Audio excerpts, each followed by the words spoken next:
Nauuso na naman kasi ang mga usaping sugal. Kaya naaalala ko ang mga panahong dalaga pa lang ako. Oo, babae ako. Pero nagsusugal ako. Nakakagulat, di ba?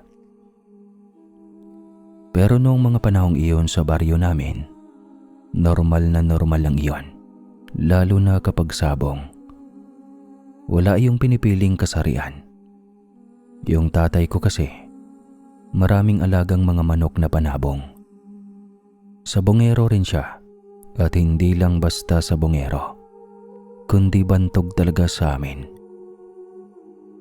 Kilala siya sa baryo at sa maging mga kalapit na lugar dahil sa galing niyang pumili, mag-alaga at maghanda ng mga panabong. Kaya lumaki ako na halos araw-araw ang nakikita ko ay mga manok na pinapakain, pinapaliguan at pinapainitan sa araw. Parang parte na rin iyon ng buhay ko. Kaya hindi na ako nahirapan na intindihin ang mundo ng sabong. Dahil doon, hindi na rin nagugulat ang mga tao kapag ako mismo ang naglalapag ng manok. Babae ako, oo. Pero sanay na ako sa ganong eksena. Sa totoo lang, wala naman talagang pinipiling kasarian ang sabong sa amin. Basta marunong ka at may lakas ka ng loob, lalaban ka. Kahit legal man o illegal ang laban. Pumapasok ako ng walang pag-aalinlangan.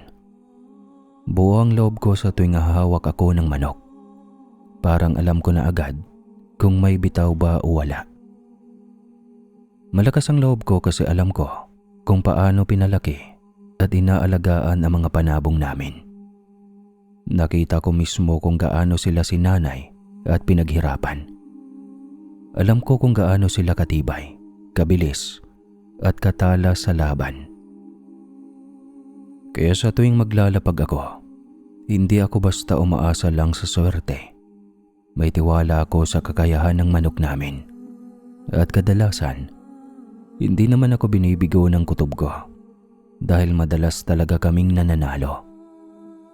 Sa bawat laban, hindi lang pera ang nakataya, kundi pati pangalan ng tatay ko at ng pamilya namin. Kaya dala-dala ko rin ang responsibilidad na panatilihin ang reputasyon namin. At siguro, doon ako mas lalong naging matapang dahil sa mundong kinalakihan ko. Natuto akong sumugal. Hindi lang sa laro, kundi pati sa sarili kong kakayahan. Pero teka lang, baka naman akala nyo sa mga kunikwento ko, tipong titibo-tibo ako o astang lalaki na ako. Hindi ganun iyon. Babaeng-babae pa rin ang datingan ko.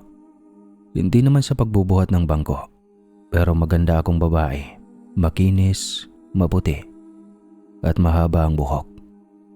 Alagang-alaga ako ng nanay ko, lalo na pagdating sa itsura at kilos. Simula pagkabata, tinuruan niya akong mag-ayos ng sarili, kung paano manamit ng maayos, kung paano kumilos ng may pino, at kung paano dalhin ang sarili ko bilang babae. Kaya kahit lumaki ako sa mundong puno ng sabong at sugal, hindi nawala sa akin yung pagiging malambot at maayos tignan. Marunong akong magbihis, pumorma, at mag-ayos depende sa pupuntahan. Pambabae pa rin, malinis at presentable. Kaya madalas nagugulat ang mga nakakakita sa akin sa sabungan.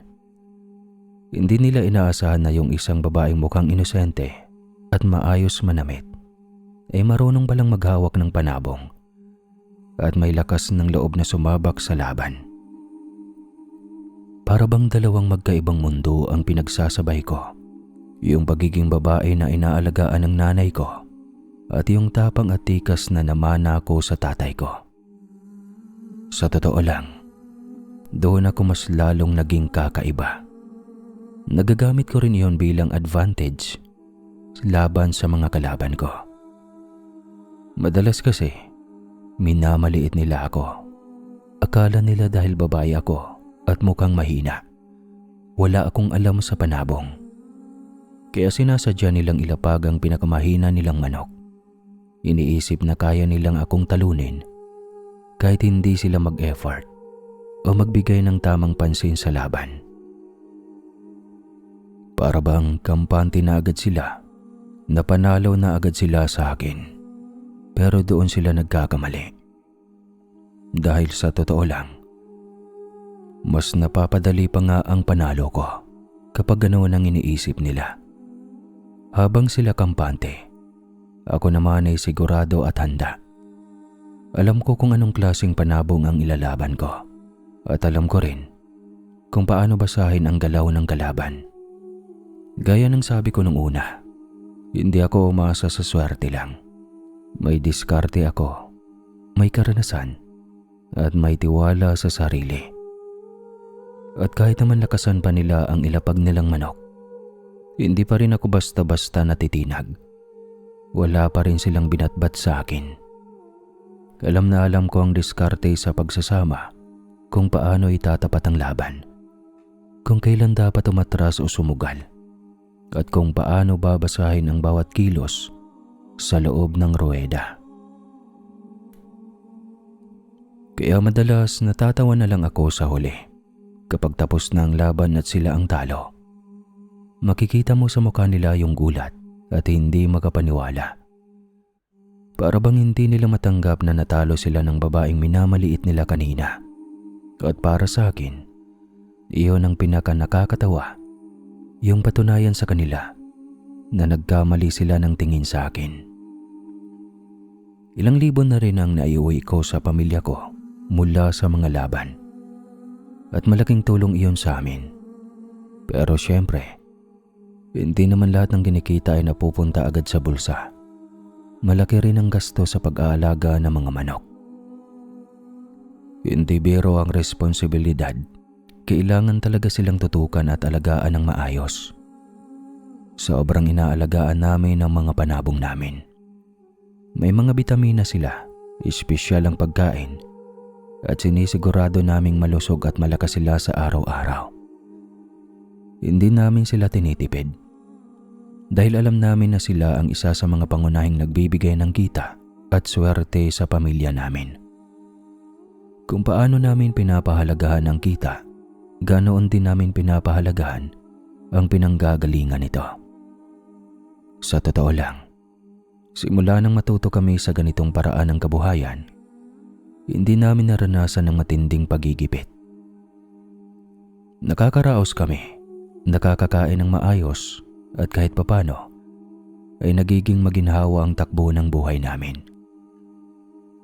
Kaya kahit na may mga tao na pangit ang tingin sa sugal, hindi namin iyon masyadong iniintindi.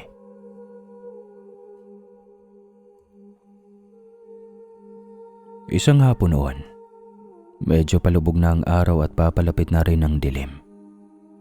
Nasa likod ako ng bahay, abala sa paghihimas at pag-aalaga ng mga manok. Nang bigla akong batiin ng kapitbahay namin. Napadaan siya at napansin akong nag-aasikaso ng mga panabong. Hindi naman sa kung ano, pero kilala ko na kung sino iyong matanda naming kapitbahay na madalas naming makakalaban sa sabong at madalas din naming matalo. Si Mang Efren. Sanay na ako sa presensya niya. Ilang beses na rin kaming nagkatapas sa ruweda. At sa tuwing nagkakasalubong kami, may kakaibang ngiti siyang dala na para bang may gustong patunayan. O baka naman umaasang makabawi sa susunod na laban. Kaya nang batiin niya ako nung hapon na iyon, napalingon ako at napangiti na lang din. Pero sa loob-loob ko, alam kong hindi lang basta pangungumusta ang pakay niya. Oy, Rueda, aba, hindi mo na nilubayan yung paghihimas sa mga manok mo ha? Nakaligo ka na ba? Baka nakakalimutan mo na babae ka pa rin at kailangan mong maging malinis sa katawan. Inuuna mo palagi ang pag-aalaga sa mga yan. Baka mapabayaan mo na ang sarili mo. Sige ka. Baka pumangit ka niyan. Nako naman, Mang Efren, hindi ako papangit no. Kahit maligo man ako o hindi, walang magbabago sa itsura ko. Lahi na namin ito eh. Pero yung mga manok, hindi ko kayang pabayaan yan. Sila ang puhunan namin. At baka napansin nyo naman na ako. Huwag nyo na sabihing naghahanda na kayo. Malapit na naman tayong magharap sa ruweda. Maglalaban na naman tayo. Galingan nyo. Hindi ko nga alam, Rowena, kung minamalas lang ba ako o ano. Alam mo naman na hindi ganyan ang ugali mo. Alam mo sa sarili mo na lagi nyo akong natatalo eh. Di minsan, hindi pa ako nanalo sa inyo. Kahit sana paminsan-minsan, hinaan mo naman ang ilalapag mong manok para makabawi ako kahit konti. Ay nako Mang Efren. Wala kasi kaming mahinang manok eh. At kahit yung pinakamahina ang meron kami, natatalo pa rin kayo. Pasyensya na po ha. Alam nyo naman na ang diskarte namin. Kayo kasi, may iba pa kayong negosyo bukod sa pagsusugal. Kami, ito lang ang hanap buhay namin. Mga negosyo at pinagkakakitaan na malapit ng malugi. Sa totoo lang, marami na akong pinagkakautangan. Nagigipit na rin kami at wala na kaming kapera-pera. Nagkasakit na rin ang asawa ko at ang mga anak ko naman. Bumibigat na ang mga bayarin sa paaralan.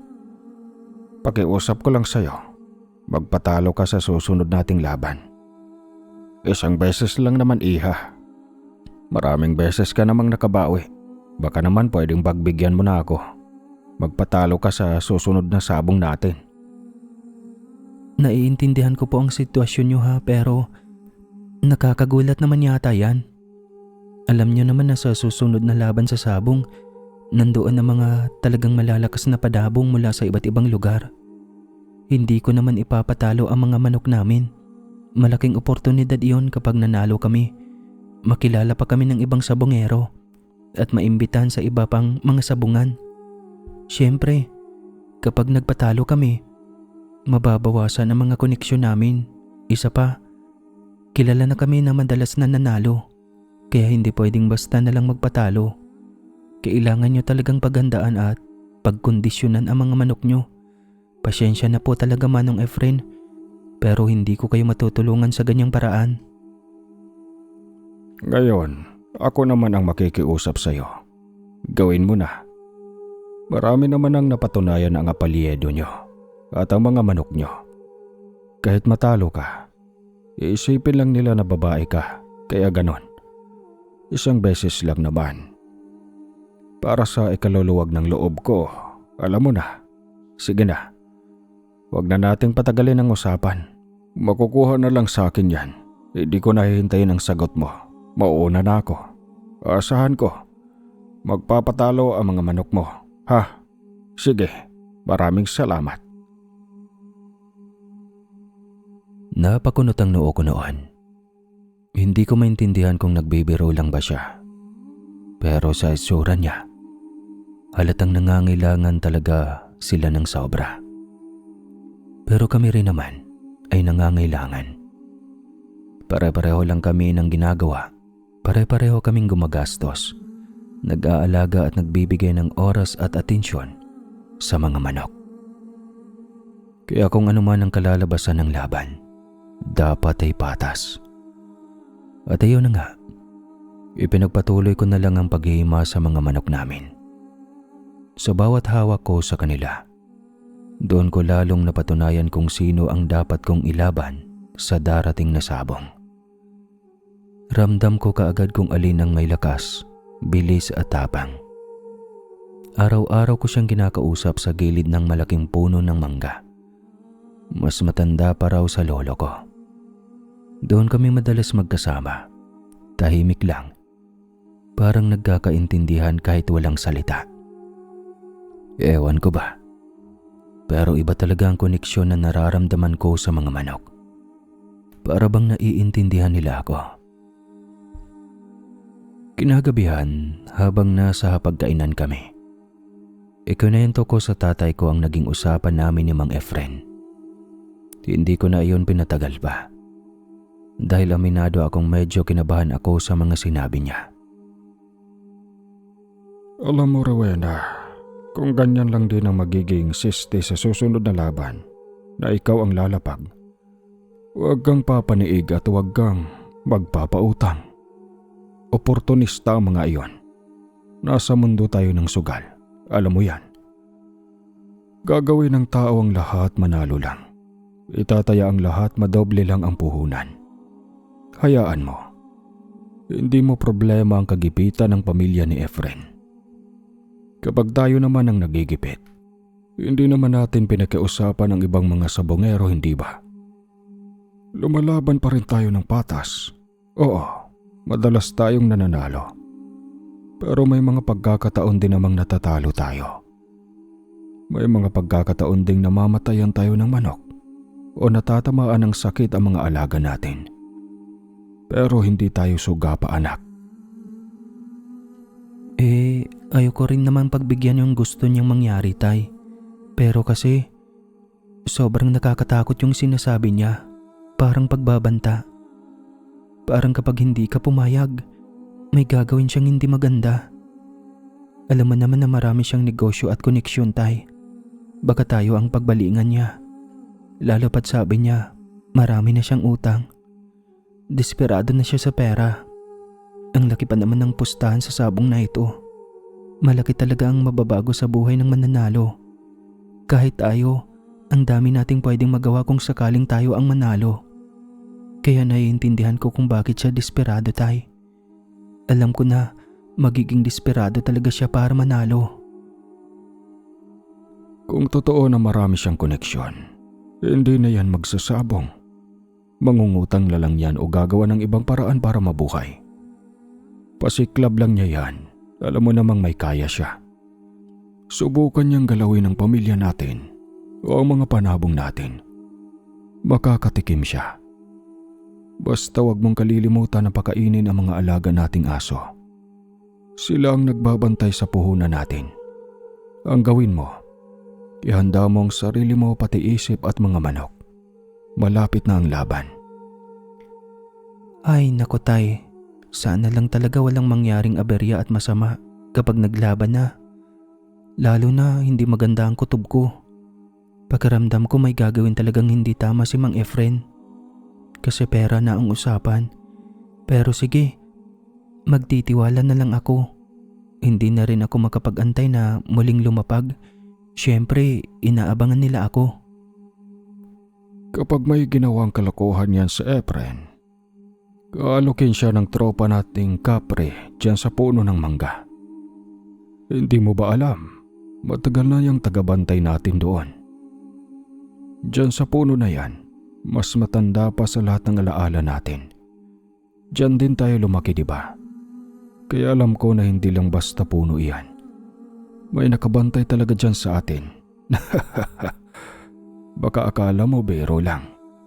Pero para sa akin, matagal ko nang ramdam na may kasama tayo sa lugar na ito. Kaya kung may balak mang hindi maganda sa Efren, hindi siya basta-basta makakalusot. Hindi naman natin kailangan maghanap ng gulo. Pero kung dumating man sa punto na kailangan tayong protektahan, alam ko na hindi tayo pababayaan ng bantay natin dyan sa mangga. Ha? Kapre? Wait, seryoso ka ba dyan, tay? Yung sa puno ng mangga? Alam ko matanda na yung puno na yun, pero hindi ko inakala na may ganong kwento pala dyan. Pero kung totoo man yun, paano mo naman nalaman, tay? Ikaw ba mismo nakakita? Hindi ako natatakot, ha.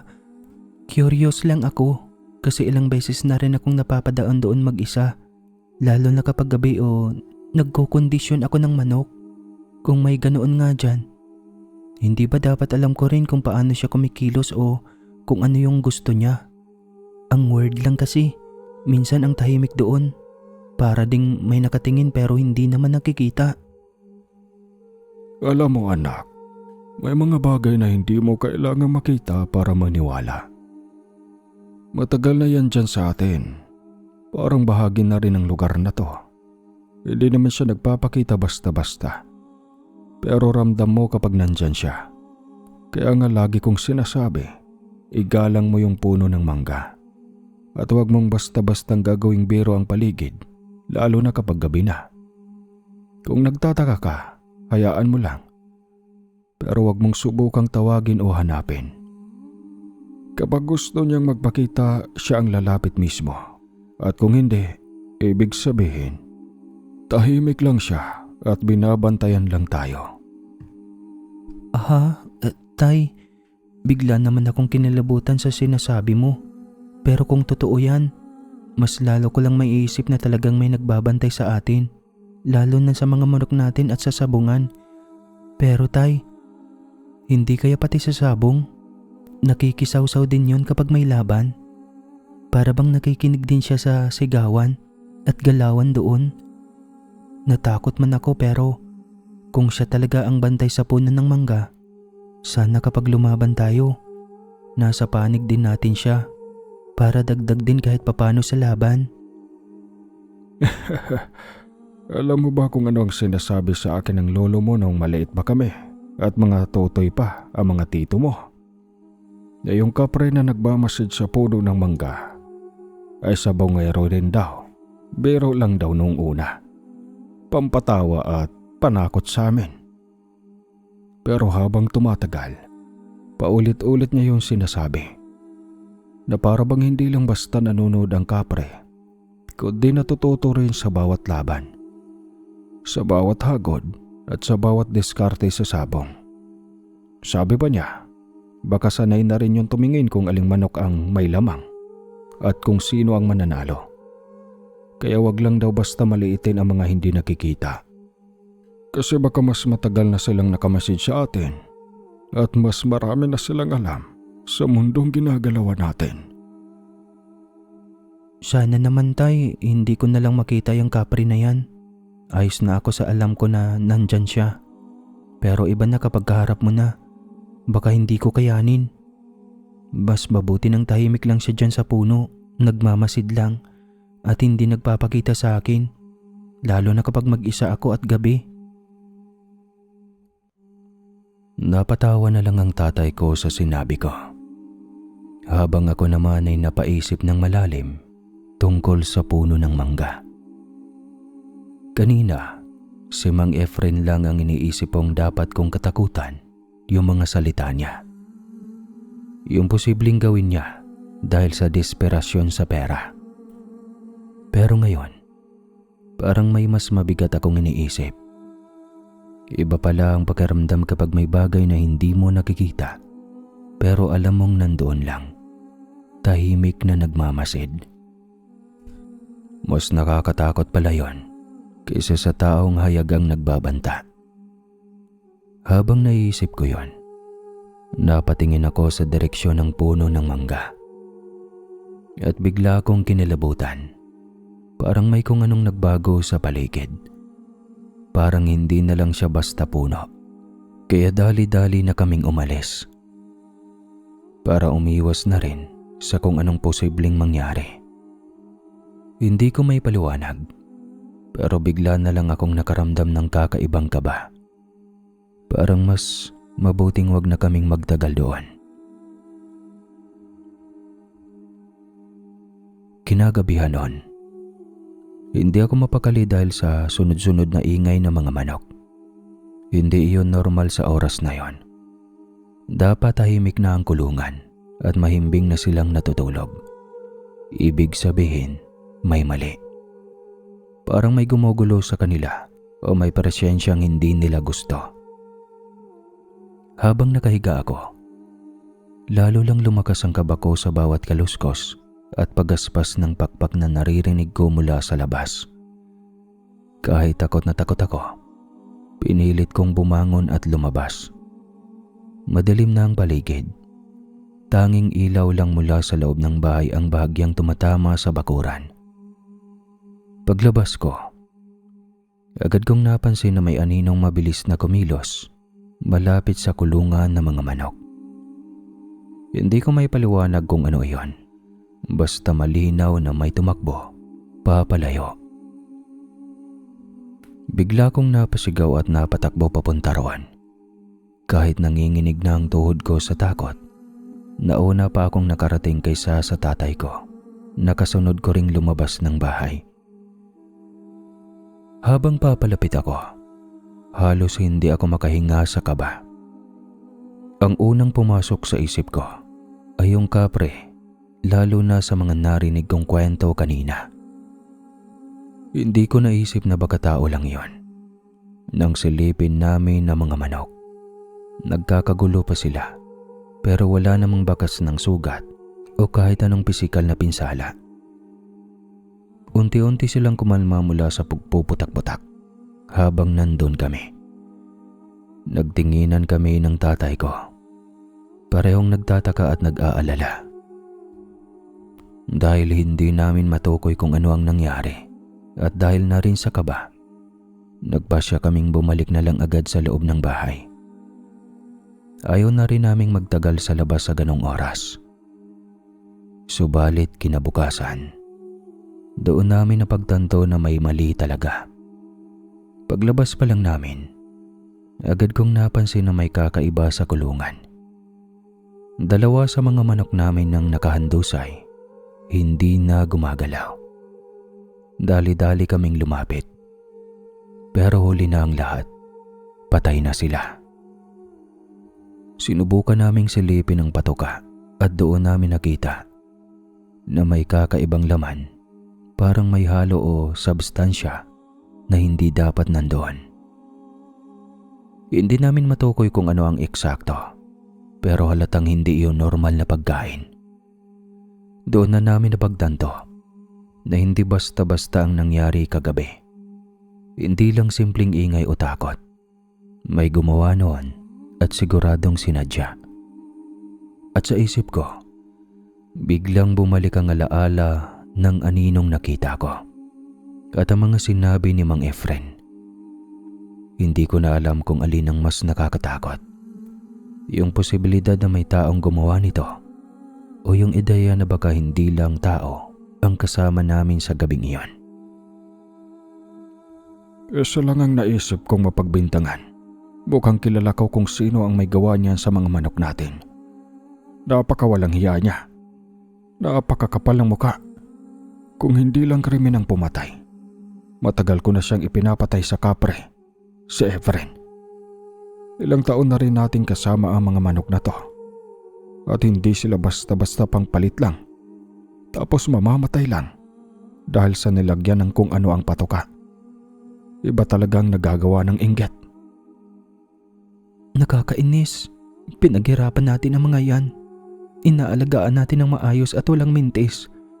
Tapos ganito lang ang gagawin sa atin. Sobrang nakakasama ng loob, tay. Ano ba naman yan? Sobrang nakakagalit at nakakainis. Gusto ko siyang puntahan at sugurin doon sa kanila. Mabuti na lang hindi niya nagalaw yung manok na ilalapag natin. Kundi, baka lalo akong hindi makapagpigil. Ano pa ang gagawin natin? Hindi na natin mabubuhay ang mga manok. Ang kailangan natin ngayon, huwag pumayag na ginaganyan lang tayo. Kunin mo yung dalawa. Iaalay natin yan dito sa puno ng mangga. Bahala na ang kapre kung paano niya gagantihan kung sino mang demonyong gumawa nito sa atin. Ilang libo rin ang nawala sa atin dahil sa mga manok na yan. Hindi talaga katanggap-tanggap. Iaalay? Minamahal nga natin ang mga manok na to, diba? Pero hindi ko naman kayang gawin yan, tay. Pinalaki at inaalagaan ko to ang mga to. Tapos ako pa ang gigilit sa kanila. Hindi ko kaya. Ikaw na lang ang gumawa, tay. Tutulungan na lang kita. Sige, ako na lang muna. Ang gawin mo, magbantay ka dyan sa iba pang mga patuka. Isa-isahin mo. Tignan mong mabuti kung may iba pang nahaluan o nadamay. Baka kasi hindi lang dalawa yung tinarget nila. May iba pa tayong hindi napapansin. Hindi na natin kakayanin kung pati yung natitira ay mawala pa. Lalo na't pinaghirapan natin yan. Lahat mula pa sa umpisa. Kailangan nating maging mas maingat ngayon. Kasi malinaw na may gumagawa talaga ng masama sa atin. Kaya kung ako sa'yo, huwag ka nang magpatumpik-tumpik pa. Kumilos ka na agad. Bantayan mong mabuti. At siguraduhin mong walang maiwang pagkakataon para masira pa ang iba nating mga alaga. Pagkatapos noon ay hindi na muna nagsalita ang tatay ko. Pinagmasdan ko ang buong paligid. Sinuri ko ang kilos ng mga manok namin. Isa-isa kong tinitignan ng mga patuka, mabuti naman at malinis. Walang nakahalo o palatandaan na may nahaluan pa. Pero kahit ganon, hindi pa rin ako mapakali. Ramdam ko pa rin yung bigat na nangyari kagabi. Parang kahit maayos ang nakikita ko ngayon, hindi na naaalis sa isip ko na may susunod pa. Kaya habang nakatayo ako roon, mas lalo kong napagtanto na hindi na ito pwedeng basta bantay lang o pag-iingat sa gilid-gilid. Kailangan na naming ilipat ang mga manok sa ibang lugar. Sa isip ko, kung totoo man na si Mang Efren ang may pakana, alam ko na hindi siya titigil doon. Lalo na kung gaano kalaki ang pustahan at pera na nakasalalay sa laban. Kung desperado na siya, gagawin niya ang lahat para maapektuhan kami bago pa man dumating ang sagupaan. Kaya nagsimula nang pumasok sa isip ko ang plano. Kailangan namin ng mas ligtas na lugar. Una, iisipin ko kung saan pwedeng ilipat na hindi halata pero sapat ang espasyo para sa mga kulungan. Pangalawa, kailangan naming ilipat sila ng unti-unti, hindi sabay-sabay, para hindi mapansin agad. Pangatlo, mas babantayan ko rin yung oras ng paglabas at pagpasok namin para walang makasunod o makakakita. Hanggang gabi, tinapos ko ang pag-asikaso sa mga manok. Sinuri ko ang pwesto at mabuti naman at nakahanap ako ng mas ligtas na lugar kung saan pwedeng ilipat ang mga kulungan. Hindi madaling mapuntahan at hindi kaagad mapapansin ng kahit sino. Kahit pagod na ang katawan ko, hindi pa rin umuhupa ang bigat ng iniisip ko. Habang sandali akong namamahinga sa gilid ng puno ng mangga, doon ko napansin na may parang tao sa itaas ko. Hindi ko maipaliwanag, pero ramdam na ramdam ko ang presensya.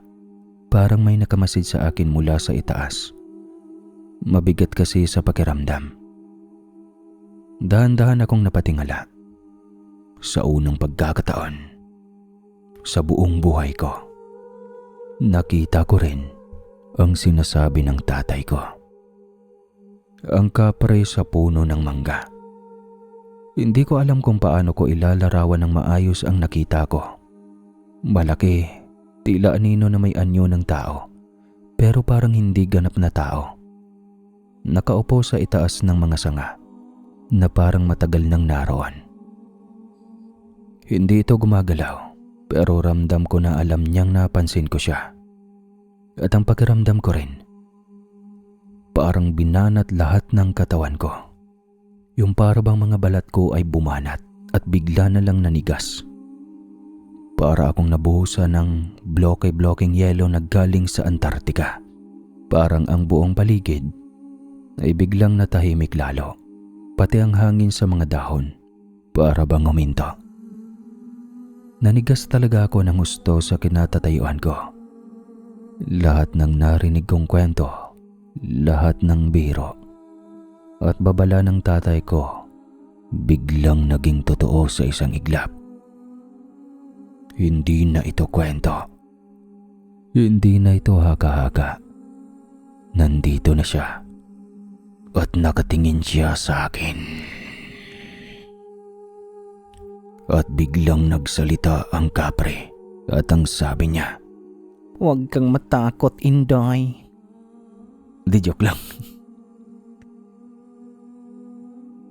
Huwag kang matakot sa akin. Hindi ba gusto mo rin naman to? At huwag mo akong husgahan. Kaya kong bantayan ang mga manok ninyo. Huwag kang matakot sa akin. Pwede tayong maging magkaibigan. Mas gusto ko ang ugali mo kumpara sa tatay mo. Kaya sa iyo ako nagpakita at hindi sa kanya. Ano? Sino ka? Diyos ko, ikaw ba yun? Ikaw ba yung kapare? Hindi ako nananaginip. Totoo ka? Naririnig kita. Nakikita kita. Diyos ko. Ano to? Sandali lang. Huwag kang lalapit. Huwag kang lalapit sa akin. Hindi ako handa. Hindi ako handa sa ganito. Hindi ko alam kung matatakot ba ako o tatakbo. Pero bakit ako? Bakit sa akin ka nagpapakita? Huwag kang matakot. Hindi ako lalapit kung ayaw mo. Diyan lang ako. Matagal na kitang pinagmamasdan mula pa noong bata ka. Kasama ng tatay mo sa pag-aalaga ng mga manok. Hindi ako nagpakita noon dahil hindi pa oras. Ngayon lang. Dahil ikaw ang nakakita at ikaw ang handang makinig. Alam ko ang nangyari sa mga manok ninyo. Hindi ako ang may gawa noon. Tao ang gumawa, may galit, may inggit, at may balak pang sumunod. Kaya ako nagpakita sa iyo. Hindi para takutan ka kundi para balaan ka. Hindi pa tapos ang gagawin niya. Kung hahayaan mo, tutulungan kitang bantayan ang mga alaga ninyo. Wala akong hihingi na kapalit. Gusto ko lang manatiling maayos ang lugar na ito. At ikaw? Bakit? Anong ibig mong sabihin na ako? Bakit ako? Sandali. Huwag kang ganyan magsalita. Kinakabahan ako lalo. Gusto mo ba ako? Ano bang pakay mo sa akin? Alam mo naman na hindi ako papasok sa iyo. Di ba? Hindi ako ganun. Huwag mo akong pilitin. Pakiusap. Huwag mo akong sasaktan. Wala akong ginagawang masama sa iyo. Makiusap ako. Mangako ka sa akin.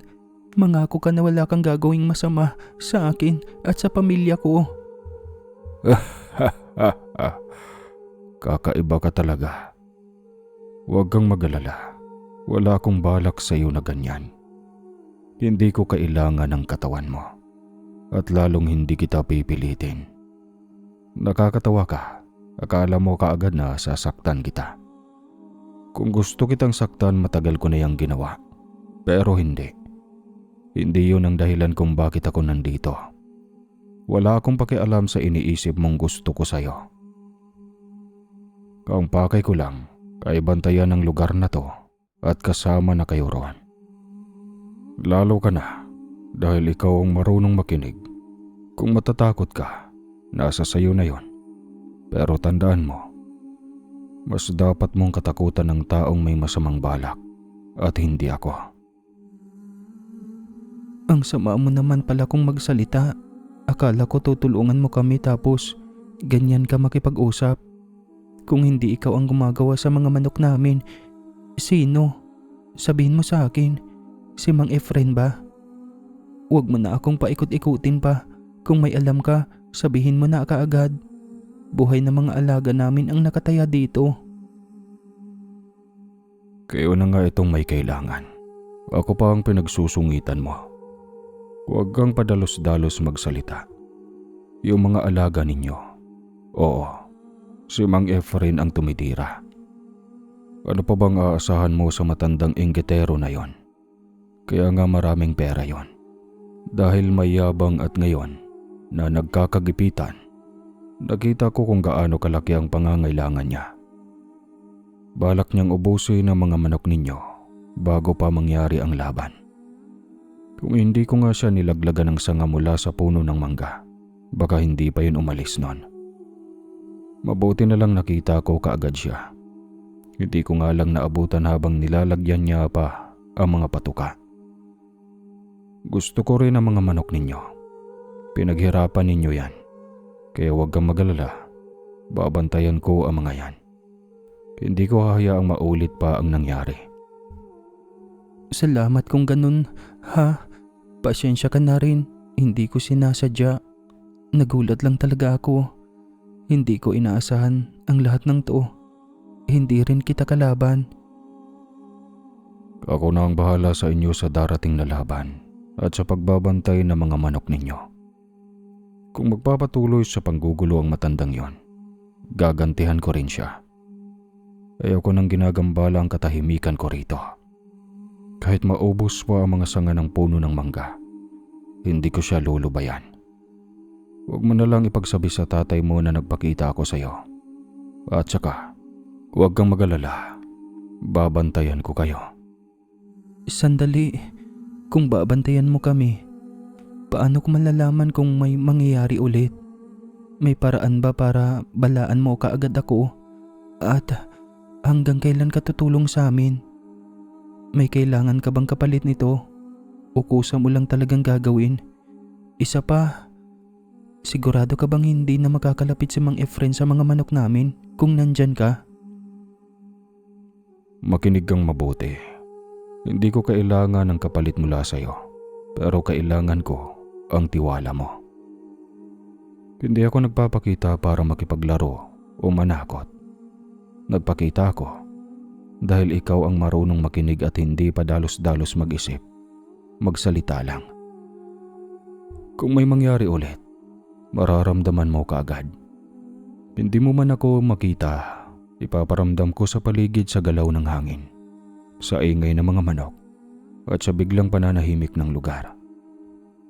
Kapag may kakaiba, ibig sabihin noon nandun ako at binabalaan ka. Hindi makakalapit ng basta-basta ang taong may masamang balak habang ako ang nagbabantay. Pero tandaan mo ito. Tao pa rin yan, may paraan, may tiyaga at may desperasyon. Kaya hindi ka rin pwedeng maging kampante. Kailangan mo pa rin gawin ang bahagi mo. Tutulong ako hanggat nire-respeto ninyo ang lugar na to at hindi ninyo ako itinataboy o ginagambala. Hindi ako umaalis dito. Bahagi na ako ng punong ito at bahagi na rin kayo ng binabantayan ko. At isa pa, huwag mong ipagkakalat ang tungkol sa akin. Hindi lahat kayang umintindi at hindi lahat dapat makaalam. Mas mabuti ng tahimik lang tayo. Sa ganong paraan, mas mapoprotektahan ko kayo, lalo ka na. Bakit ilang taon ka na ba dito? Paano ko masasabi kung gaano ka nakatagal at paano ko ibibigay ang tiwala ko sa iyo? Paano ako maniniwala at makakasiguro na alam mo ang takbo ng sabungan at ng mga manok namin? Ilang taon na ba ako dito? Hindi ko na rin binibilang sa paraan ninyo ng mga tao. Ang masasabi ko lang mas matagal pa kaysa sa mga alaala mo sa punong ito. Matagal na akong nakamasid, hindi lang sa inyo, kundi sa mga nagdaang laban, sa mga nagbago at nawala. Hindi mo kailangang paniwalaan agad. Hindi rin kita pipilitin. Pero kung gusto mo makasiguro, obserbahan mo ang paligid sa susunod na mga araw. Yung mga manok ninyo, kung paano sila kumilos, kung kailan sila kalmado, kung kailan sila alerto. Doon mo makikita kung may binabantayan ba talaga o wala. Tungkol sa sabungan, hindi ko sinasabing alam ko lahat ng diskarte ninyo bilang tao. Pero alam ko ang galaw ng takot, kumpiyansa at pagkakamali. Alam ko kung kailan nagiging kampante ang isa at kailan nagiging desperado ang kabila. Doon ako nakatingin.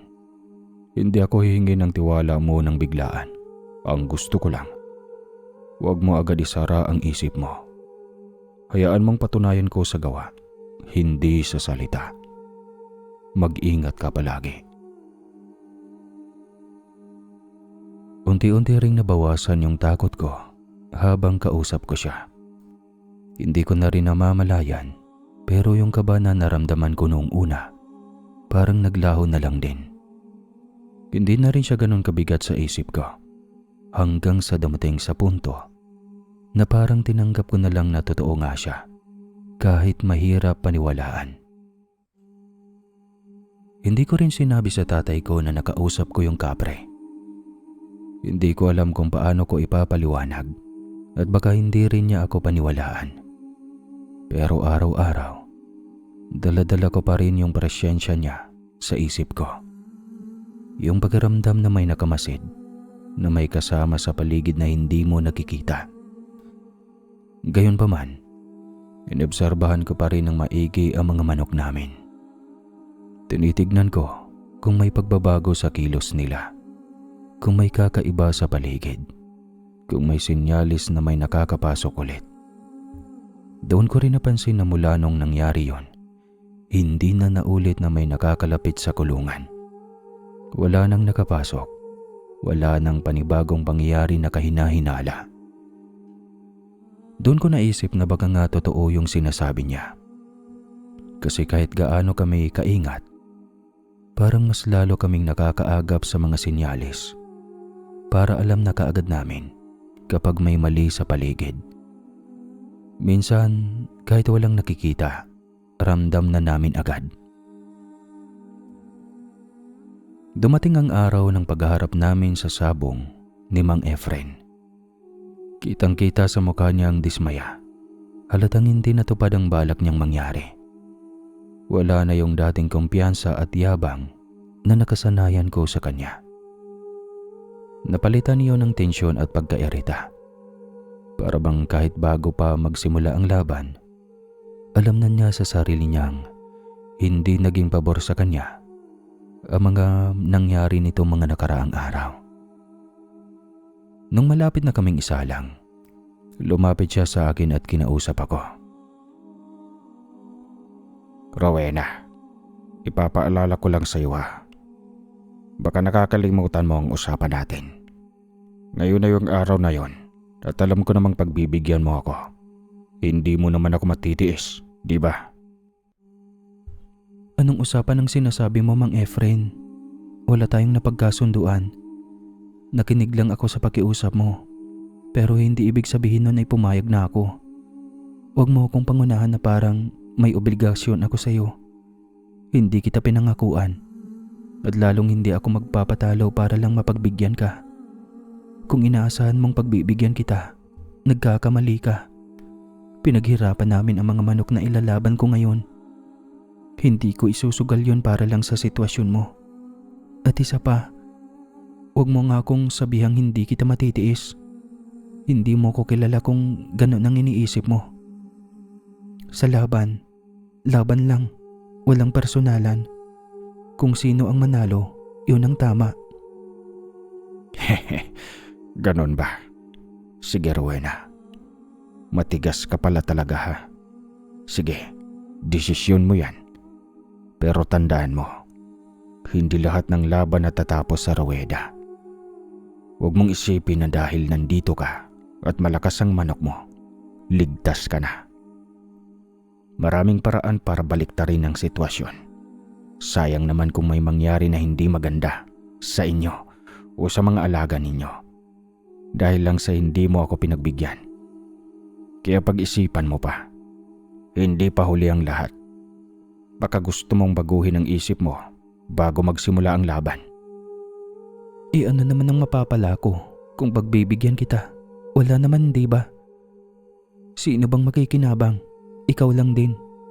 Kaya huwag mo akong binabantaan.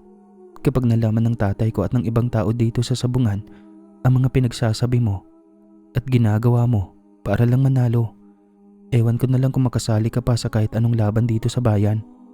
Ang kapal-kapal ng mukha mo. Umalis ka na nga sa harapan ko at huwag mo na akong kausapin. Doon mo ilabas ang tapang mo sa kakayahan ng manok mo. Hindi sa puro bunganga. Mawalang galang na po.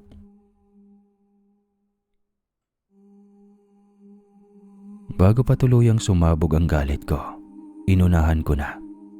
Umalis na ako sa harap ng matandang iyon at hindi na lumingon pa. Hinawakan ko ang manok ko. Ramdam ko ang lakas niya, ang tibok, ang init ng katawan. Eto na, bulong ko sa sarili ko. Dali-dali ko siyang inihanda. Paglapag pa lang ng mga manok sa ruweda, buo na ang tiwala ko.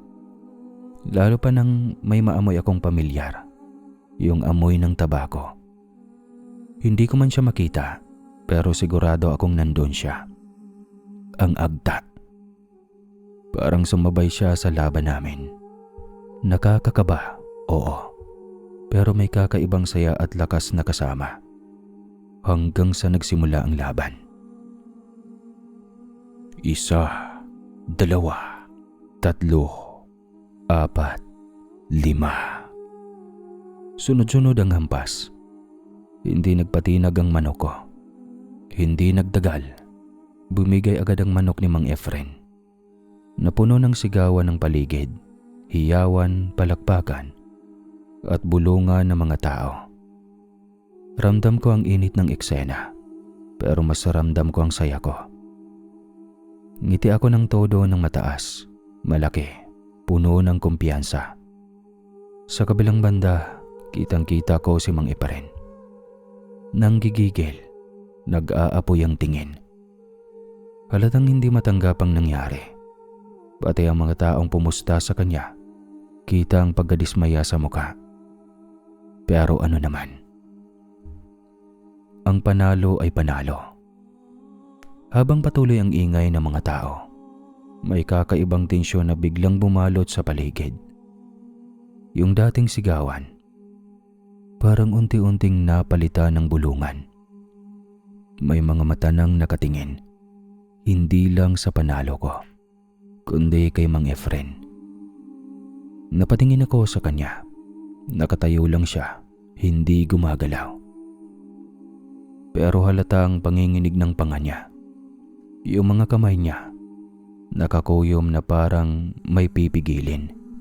Hanggang sa tuluyan na siyang sumabog. Halata namang may nangyaring dayaan. Hindi nyo lang matanggap at hindi nyo maunawaan kasi babae yan. Porke may itsura, akala nyo, hindi kayang gumawa ng kalokohan. Nasaan ang kapangyarihan ng sabong dito? Bakit babae na lang ang pinapaboran nyo? Hindi ba kayo nagtataka kung bakit palagi silang nananalo? Ano bang alam ng isang babae sa manok?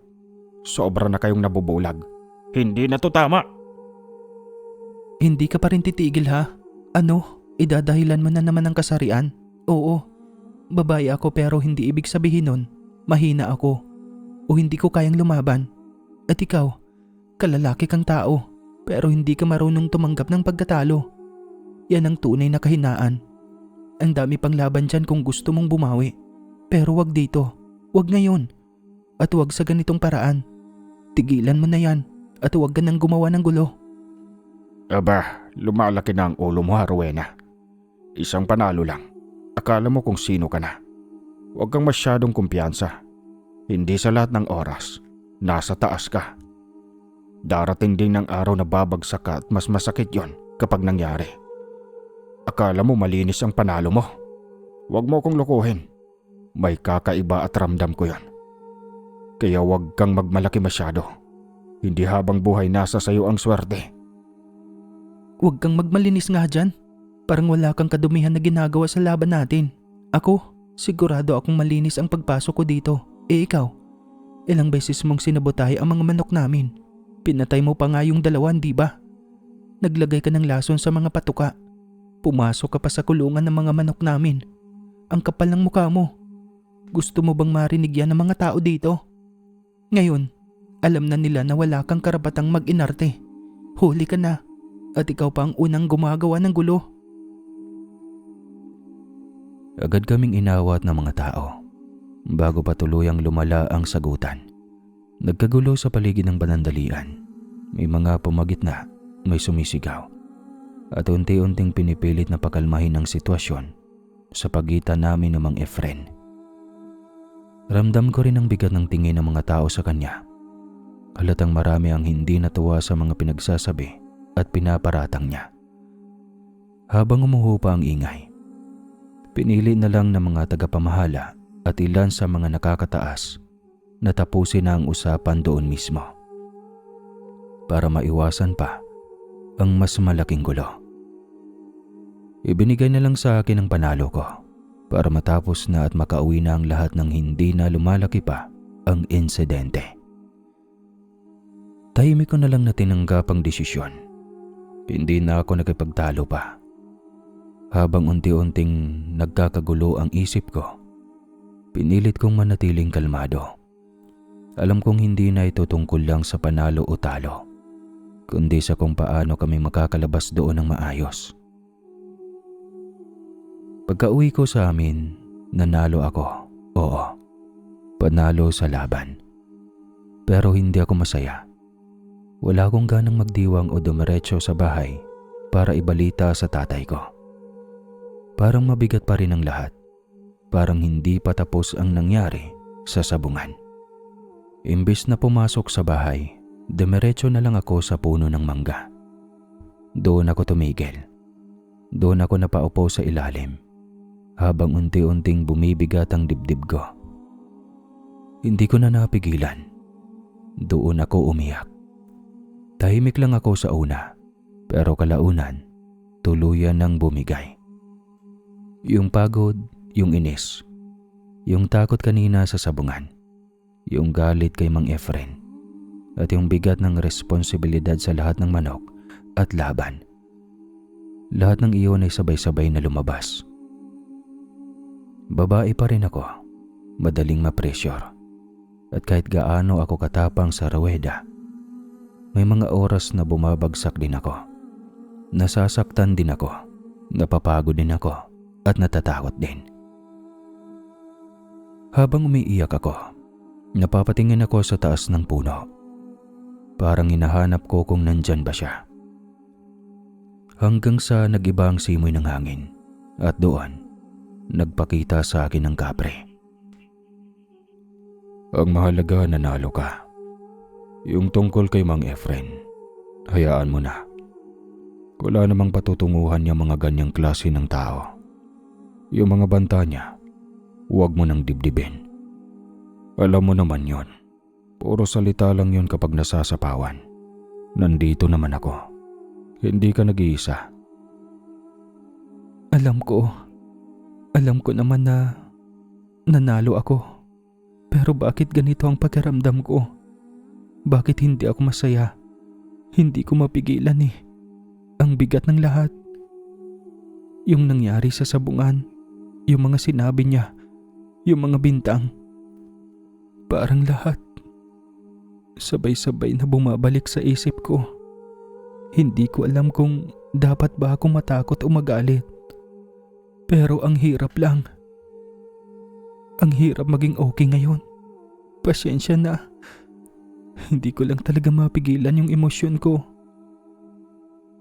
Huwag kang matakot. Wala kang dapat na ikatakot kay Efren. Kung may pinaplano man siyang hindi maganda sa'yo, ako ang unang haharap sa kanya. Hindi ka na iba sa akin, Rowena. Kaya huwag ka nang umiyak dyan. Hindi ako sanay na nakikita kang ganyan. Alam kong matapang ka, kaya alam kong kaya mo rin to.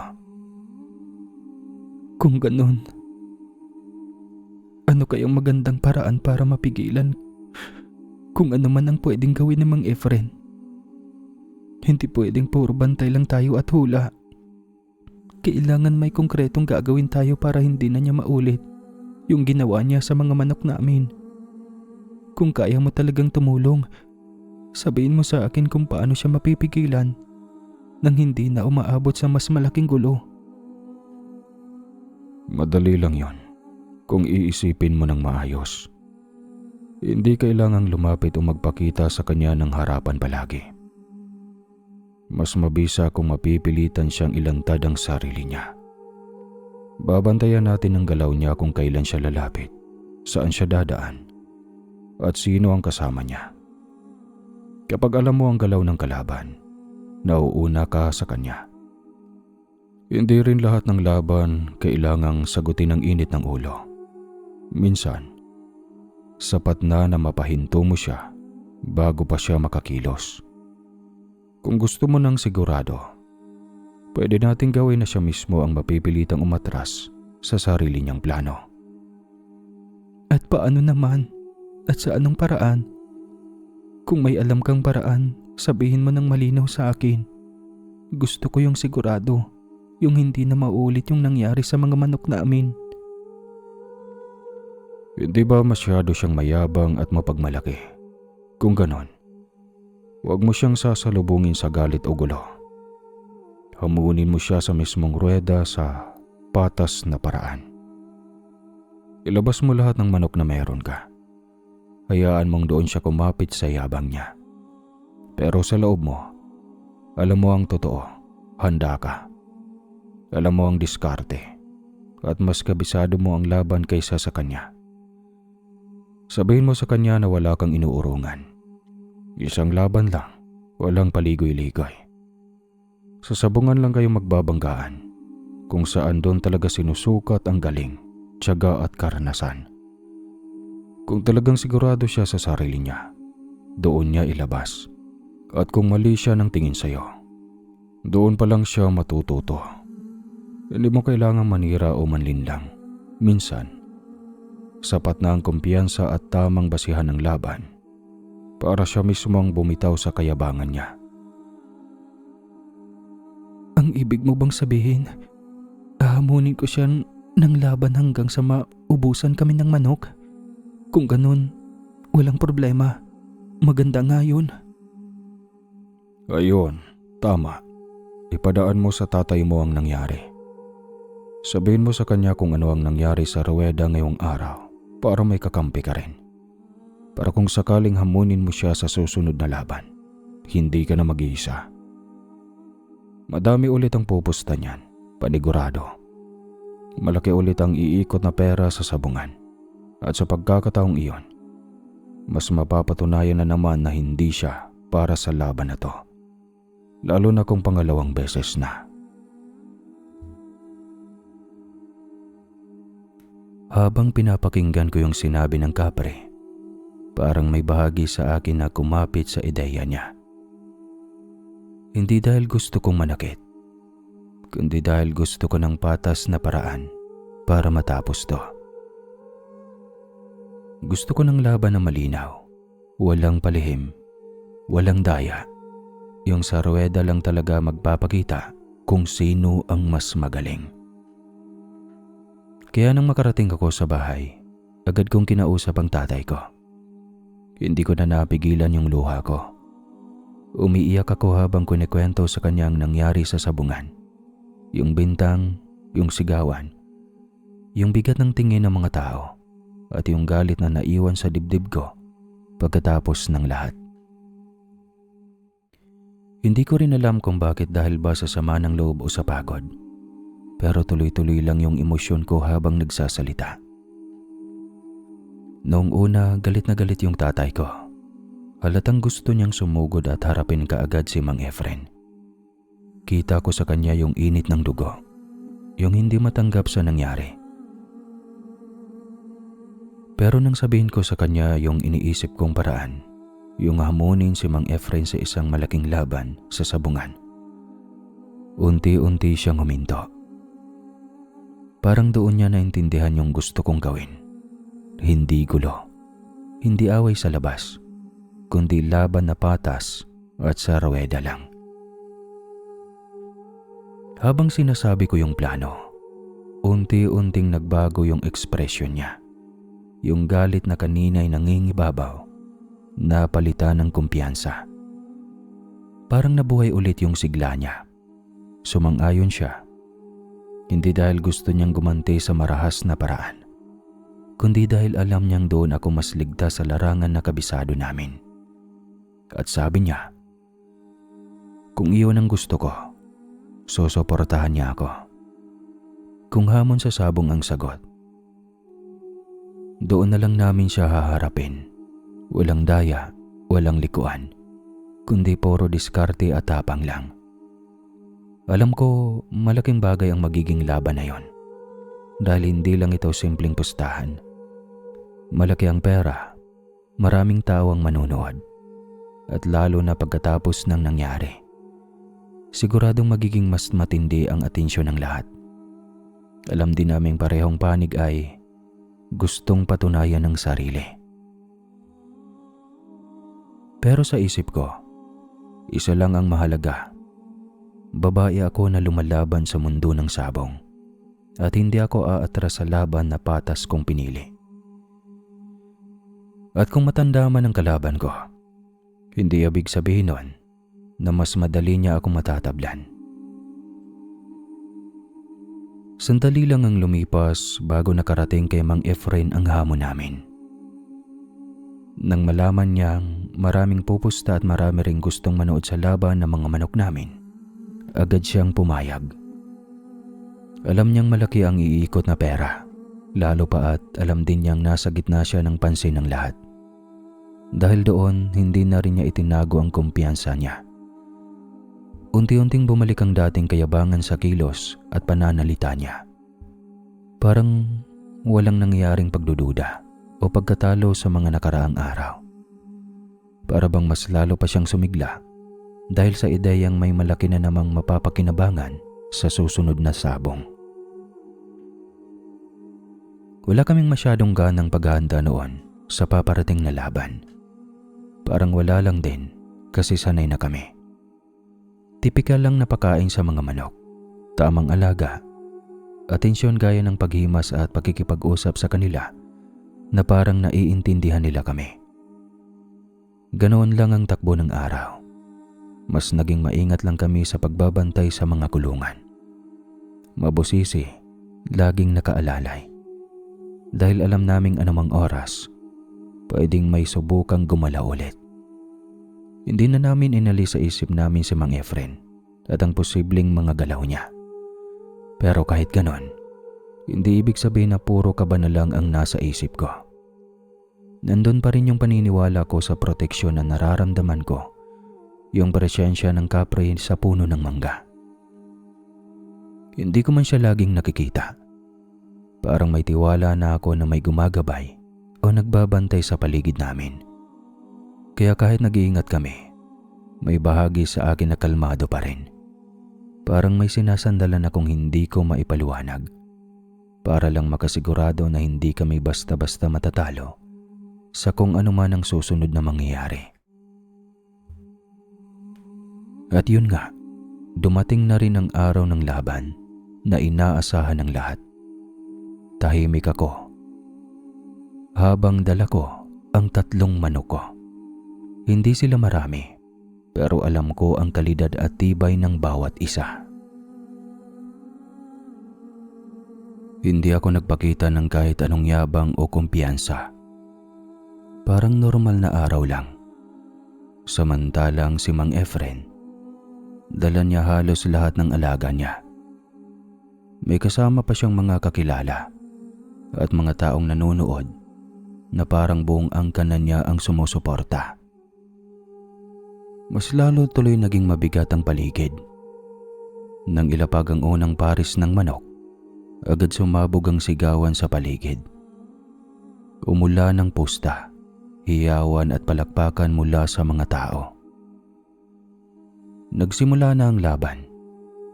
Medyo matagal bago may bumigay. Pero nang mangyari, hindi sa manok ko, kundi sa manok ni Mang Efren. Halata sa kanya na hindi siya agad nagulat. Parang kalkulado na rin niya ang galaw at mabilis niyang pinalit ang susunod niyang panlaban na parang sanay na sanay sa ganoong sitwasyon. Hindi pa rin ako gumalaw ng manok. Hinayaan ko lang na manatili ang isa kong hawak habang pinagmamasdan ang kilos ng kalaban. Muli silang nagtagpo sa ruweda at muli nag-init ang laban. Mas mabigat, mas mabilis, mas agresibo ang galawan.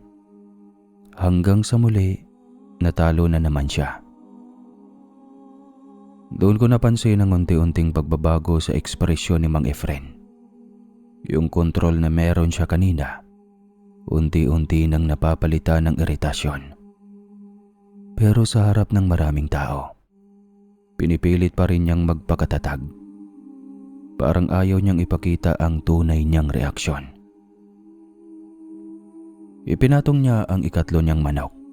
Agad, walang palya. Pero ganoon din ang naging resulta. Muli siyang natalo. Sa puntong iyon, ramdam ko na agad ang bigat ng paligid. Lalong dumidikit ang tingin ng mga tao at mas lumalakas ang bulungan. Pero nananatili akong kalmado. Nang ilabas niya ang pang-4 na manok, doon ko naman pinalitan ang akin.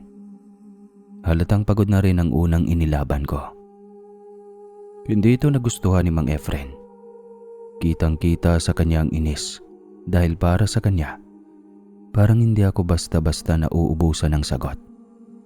Ang nangyari kasi sa laban namin ay ubusan talaga ng manok. Oh, bakit mo pinapalitan ng manok mo?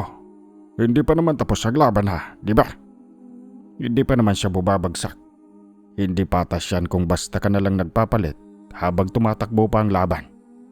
Di ba ito ang usapan natin? Kung may tiwala ka sa manok mo, panindigan mo. Ganyan ang laban sa sabungan. Hindi pwedeng umatras kapag hindi pa tapos. Ibalik mo kung gusto mo ng patas na labanan. Wala naman tayong formal na usapan dito na parang may mahigpit na batas. Di ba? Pagod na ang manok ko. Hindi pwedeng ilaban ng hindi patas. Laban lang ito sa ruweda, hindi ba? Hindi ko kasalanan ko sa unang salpukan pa lang. Bumabagsak na agad yung inilalaban mo. Kaya ako, iniisip ko rin yung kondisyon ng mga manok ko. Hindi ko namang pwedeng ipilit kung pagod na. Hindi ko rin agad pinapalitan. Hinahayaan ko pa nga na 3 beses silang sumabak bago ako nagdesisyon na magpalit. At huwag kang mag-alala. 3 lang ang dala ko. Hindi ako nandito para magyabang o magpakitang gilas. Konti lang ang pagpipilian ko kumpara sa'yo. Kaya hindi mo na kailangang kabahan. Humigpit ang paligid habang patuloy ang laban. Kahit walang diretsyong sigawan sa pagitan namin, ramdam ko sa bawat bulunga ng tao na hati na ang opinyon ng karamihan. Yung iba, kumakampi na sa diskarte ko. Yung iba naman, kay Mang Efren pa rin nakatingin. Parang ayaw tanggapin na unti-unti siyang nahuhuli sa takbo ng laban. Si Mang Efren, habang pinapanood ko, unti-unti nang nagiging mas tahimik ang kilos. Pero hindi ibig sabihin nun ay sumusuko na siya. Mas nagiging maingat lang siguro siya.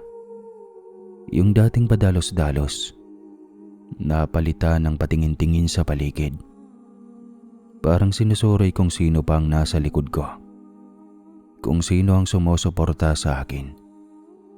Kapag tumitingin siya sa akin, sinusubukan kong hindi magpakita ng kahit anong reaksyon. Walang ngiti, walang galit. Walang kumpiyansa na sobrang halata. Gusto kong basagin yung inakala niyang basa niya sa akin. Sa kabilang panig naman, si Mang Efren. Napansin kong mas dumadami ang lumalapit sa kanya. May mga bulong. May mga hawak na papel o talaan ng pustahan. May mga taong mukhang nag-a-adjust na ng taya nila base sa takbo ng laban. Subalit kagaya ng inaasahan ko, hindi nagbago ang takbo ng laban. Isa-isa mang nagkasalpukan ang mga manok. Nananatiling buo ang hawak ko sa laro. Kahit napupuruhan ng ilan sa mga alaga ko, hindi sila tuluyang bumabagsak.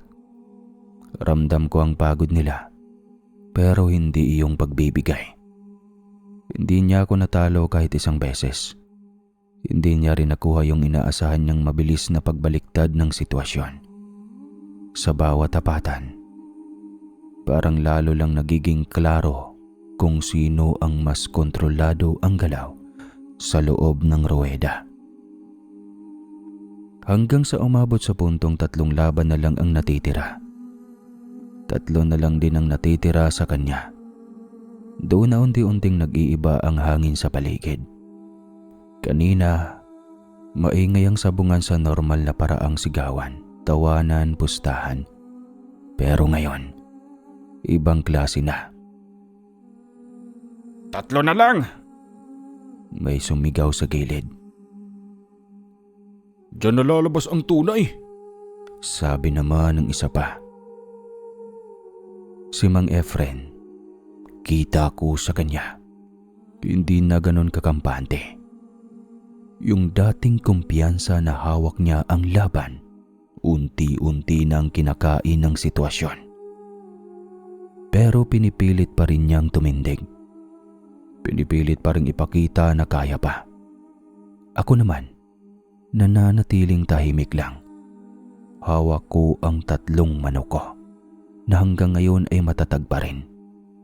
Hindi perpekto, may mga sugat, pero buhay at lumalaban pa rin. Mas dumami ang nag-a-adjust ng pustahan. May mga taong biglang tumahimik. May mga biglang sumigaw ng pangalan ko. At may iba na hindi na alam kung kanino papanig. Muli na namang nagsalpukan ang mga manok sa huling laban. Mas matindi, mas matagal. Mas tahimik ang sabungan habang tumatagal. Parang pati hangin naghihintay kung sino ang bibigay. Umabot ng halos ilang minuto ang laban. Sa dulo, nanalo ang mga manok ko. Isa-isa silang tumayo hanggang sa tuluyang maipakita na wala ni isa sa tatlo ang bumagsak o nawala sa laban. Buo silang nakatayo kahit pagod, kahit sugatan at nagdurugo ang ilang katawan. Habang sa kabilang banig, lahat ng manok ni Mang Efren ay napuruhan. Halos hindi na sila magamit pa sa kahit anong susunod na laban. May mga taong agad lumapit. May usapan. May ingay ng pusta na mabilis nagbago ng direksyon. Parang sa isang iglap, nagbago ang lahat ng tingin sa kanya. Hindi na lang iyon tungkol sa panalo o talo. Nagiging usapin na kung ano ang mangyayari sa mga natirang manok niya. May mga nag-aagawan. May mga nag-uusap na parang transaksyon. May mga tingin na hindi na naiintindihan kung respeto pa ba o oportunidad na lang ang nakikita. Sa gitna ng lahat, si Mang Efren ay nananatiling nakatayo. Pero kitang-kita ang pagbagsak ng kanyang loob. Yung dating yabang na dala-dala niya, nawala lahat sa isang laban lang. Nanlaki na lang ang mga mata niya, tapos unti-unting napalitan ng tahimik na pagluha. Naubos ang lahat ng sigurado niya. Ako naman, hindi ako nagsaya. Hindi ako tumawa. Hindi ako nagdiwang. Kahit na malaki ang perang nakuha, kahit na panalo ang pangalan ko sa gabing iyon, may mabigat pa ring nakadikit sa dibdib ko. Parang hindi tama na matuwa sa ganitong klaseng pagtatapos. Yung intensyon ng laban, yung bigat ng mga nangyari bago pa ito nagsimula, lahat ng yon, hindi basta nawawala sa panalo. Sa paligid ko, sumabog ang tuwa ng mga kampi sa akin. May nagtatatalon, may sumisigaw, at may nagbibilang ng panalo. Maging ang tatay ko halatang hindi mapigilan ng saya. Halos hindi na mapaupo sa kinatatayuan niya. Kahit papano, nakaramdam din ako ng awa kay Mang Efren. Wala na siyang natirang manok. Wala na ring mailalaban pa sa mga susunod na sabong. Sa panahong iyon, mahal ang presyo ng mga panabong at sobrang uso pa ang sabong sa amin. Kaya alam kong hindi rin ganun kadaling makabangon muli. Lalo pat alam kong may mga utang siyang kinakaharap. Pero kahit ganun, hindi rin madaling tanggapin sa akin ang lahat ng nangyari. May parte sa isip ko na bumabalik sa mga unang galit, sa mga sinabi niya nun, at sa mga tensyon na pinagsimula ng lahat. Parang sabay na umiikot sa ulo ko yung awa at yung bigat na pinagdadaanan namin pareho. Kaya iniisip ko na lang, baka ito na yung aral na dala ng lahat ng nangyari, na sa ganitong mundo, sa bawat panalo at talo, may kapalit na hindi lang pera o reputasyon, kundi yung epekto sa buhay ng bawat isa. At sa huli, kahit gaano pa kalaki yung nakuha mo o yung nakuha ko, hindi pa rin ganap na saya ang naramdaman ko. Mas nanaig yung katahimikan at pagninilay sa kung ano ba talaga ang dapat na matutunan sa lahat ng ito. Pagka-uwi ko, hindi ako dumiretso sa bahay. Una kong pinuntuhan yung puno ng mangga. Doon ko siya nakasanayan na makita o mas tamang sabihing madama. Habang kinakausap ang kapre, humingi ako ng pasasalamat. Hindi lang dahil sa panalo sa sabong, kundi dahil sa pakiramdam na may gumabay sa akin sa gitna ng mga nangyari. Lagi niyang sinasabi na gusto niyang tumulong, at sa totoo lang, unti-unti ko na ring tinanggap na may ganong presensya sa buhay ko. Hindi siya naging nakakatakot para sa akin. Hindi gaya ng mga kwento ng iba na nagiging mapanakit o mapanlinlang ang mga ganitong nilalang. Sa akin, parang naging tahimik lang siyang gabay na nandyan. Pero hindi nangangailangan ng sobra. Pero kahit ganon, alam ko rin sa sarili ko na may hangganan ng lahat ng ito. Hindi ako umaasa ng sobra at hindi rin ako nagiging bulag sa kung ano lang ang ipinapakita. Hindi pa rin natatapos ang koneksyon namin. Yun ang sigurado ako.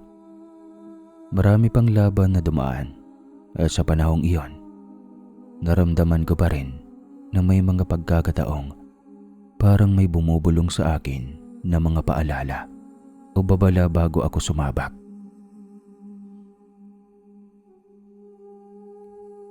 Sa pagtagal ng panahon, inamin din ng kapre na may nararamdaman siya para sa akin. Pero hindi iyon kailanman naging mapilit o mapusok. Ang tanging sinabi niya lang ay hayaan ko siyang tumulong kung gugustuhin ko. Lalo na kung ipagpapatuloy ko pa rin ang pagsasabong. Hindi niya ako pinabayaan. Sa mga sumunod na laban noon, ramdam ko pa rin ang presensya niya. Pero sa paglipas ng panahon, nagbago rin ako. Hindi na ako lumalaban sa ruweda. Unti-unti kong iniwan ang sabong. Mga pamangkin ko at ang asawa ko na ang mas madalas na humahawak sa mga ganong gawain. Pero hindi na gaya ng dati. Ako, pinili kong umatras. Itinigil ko na ang pagsasabong. Hindi dahil sa takot o pagkatalo, kundi dahil sa gusto kong baguhin ang direksyon ng buhay ko. Gusto kong bumuo ng sariling pamilya. At ayaw kong dumating ang araw na makita ng magiging anak ko na ang ina nila ay nasa mundo ng sugal at patuloy na nakatali roon. Kahit pa sabihin na tradisyon na sa lugar namin, alam ko sa sarili ko na sugal pa rin iyon. May kapalit, may kasamang panganib, at may bigat na hindi basta nawawala kahit pa panalo ka. Hindi na ako sumasabak, pero hindi ko rin itinuturing na wala na siya. Parang naiwan lang siyang tahimik sa likod ng buhay na pinili kong itayo, hindi na kasama sa laban. Pero bahagi pa rin ng alaala kung paano ako umabot sa kung saan ako ngayon. Lumipas ang mga taon, nanatili pa rin yung lihim naming pag-uusap ng kapre. Bihira, pero hindi nawala. Hindi niya kailanman pinilit na manatili ako sa mundo niya. Sa halip, siya pa nga ang unang nagsabi na kailangan kong magpatuloy sa buhay bilang tao. Na kailangan kong bumuo ng sariling pamilya at hindi manatili sa mga bagay na hindi na para sa akin. Alam naming pareho na magkaiba kami ng pinagmulan at hindi kami pwedeng magkatulad ng daan. Minsan, nakakausap ko pa rin siya, parang gabay na hindi nakikita. Pero ramdam sa mga pagkakataong kailangan ko ng payo o kapanatagan. Hindi ito alam ng kahit sino. Lihim lang namin iyon.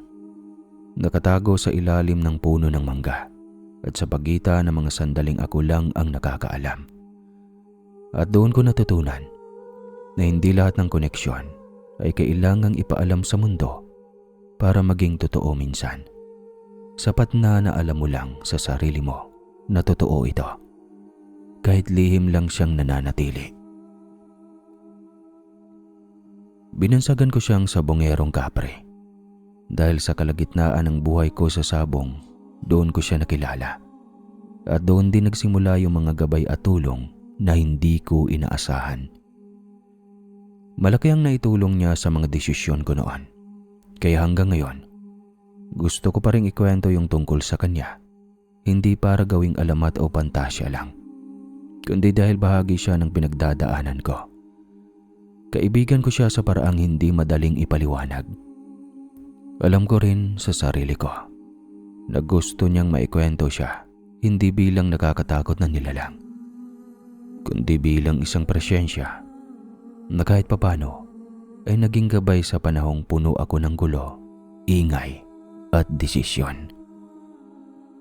At kahit lihim lang ito sa karamihan, para sa akin, totoo siya sa kwento ng buhay ko.